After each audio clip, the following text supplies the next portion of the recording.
Et la transition est osée à l'heure de cette nouvelle relation voulue par l'Élysée avec le continent africain. Mais nous, c'est de Bob Denard que nous allons à présent parler avec notre invité Olivier Jouvray, scénariste de la bande dessinée Bob Denard, le dernier mercenaire aux éditions Glénat. Alors, Bob Denard, c'est l'un des acteurs les plus sulfureux de la politique française en Afrique. On est dans les années 50 et au-delà. Mercenaire, c'est d'ailleurs un terme qu'il n'aimait pas. Lui préférait le corsaire de la République. C'était le titre qu'il avait donné d'ailleurs à son autobiographie. Est-ce que vous pouvez nous rappeler à nos téléspectateurs qui était Bob Denard? C'est un personnage qui a défrayé la chronique entre les années 60 jusqu'à la fin des années 90 et qui était le mercenaire incontournable de toute la France-Afrique, c'est-à-dire un personnage qui intervenait sur à peu près tous les terrains où on avait des intérêts. Officiellement, il était indépendant. Au-delà du terme mercenaire, lui, il aimait bien parler effectivement de corsaire de la République ou plutôt de soldat de fortune.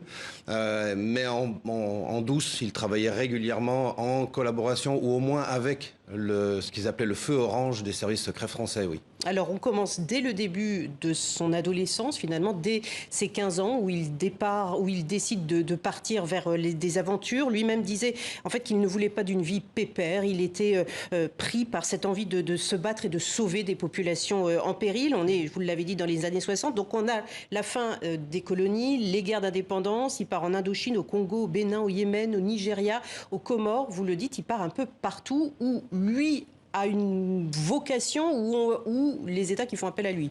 Oui, parce que lui, au départ, ce qu'il veut, c'est parcourir le monde, c'est vivre l'aventure. Il fait partie de cette génération dans les années 60, même fin des années 50, où le monde s'est un peu rétréci, où une grande partie de la jeunesse a envie de découvrir le monde. Et selon sa culture, selon ses origines, eh bien, on y va pour sauver, pour conquérir, pour découvrir. Donc lui, c'était plutôt pour aller à la conquête du monde. C'était plutôt pour aller découvrir des lieux exotiques et s'embarquer dans des aventures qui correspondaient aussi à une vision qu'il disait patriotique de la France, parce que lui, il était pour le maintien des colonies, il voulait pas voir disparaître la grandeur de la France, comme il le disait. Donc, il est parti au service d'abord de Moïse Tshombe au Katanga, donc cette région du Congo, pour combattre l'avancée de forces contraires. C'est assez compliqué, c'est une période très compliquée. C'est pour ça que j'ai voulu faire œuvre pédagogique aussi à travers cette bande dessinée. Mais c'est ce que j'allais dire, parce que c'est un incroyable travail de concision historique que vous faites dans cette bande dessinée. Comment vous avez fait pour travailler sur base de quels documents?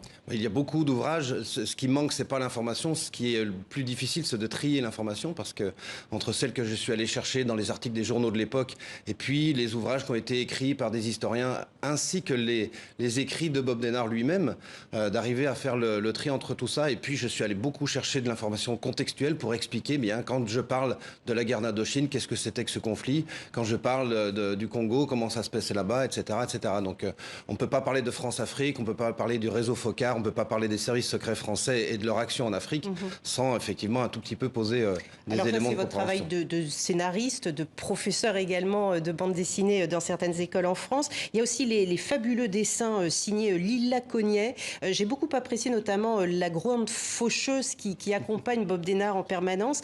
C'est un petit peu entre sa conscience et puis un peu un rôle d'inquisiteur en fait. Et puis c'est aussi moi, je joue le rôle de la mort qui vient sortir ce personnage de sa tombe, parce qu'il est décédé en 2007, et qui va le remettre dans sa tombe à la fin du récit. Donc c'est aussi une manière de raconter l'histoire de ce personnage, mais aussi de placer dans le scénario ce personnage de la mort qui vient le questionner, qui vient le titiller un petit peu sur ses choix, sur ses convictions, sur sa façon de mener sa vie.